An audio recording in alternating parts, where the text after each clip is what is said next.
Sa mundo ng basketball, KQ stays with the LSU.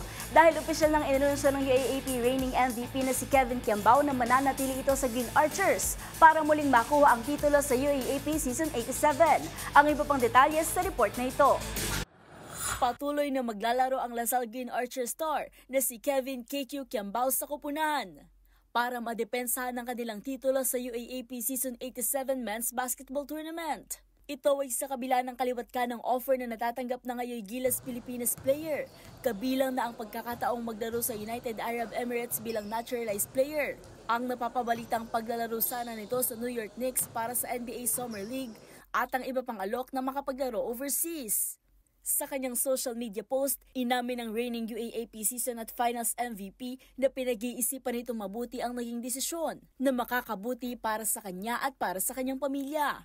At pinili nitong manatili sa Green Archers bilang pagtupad na rin sa kanyang pangako noong Disyembre na maglalaro pa ito ng isa pang taon para sa Topex Robinson Lad Squad. Kasunod ng kanilang pagkapanalo sa finals ng Season 86 kontra UP noong Disyembre, naging abala na ang 6'6" Muntinlupa native nang maglaro ito para sa Strong Group Athletics para sa Dubai, Enero ngayong taon. At sumabak agad ito bilang bahagi ng Gilas Pilipinas sa 2025 FIBA Asia Cup Qualifiers. Sa pananatili ni KQ, inaasahang muling madedepensahan ang titulo ng Green Archers sa susunod na season.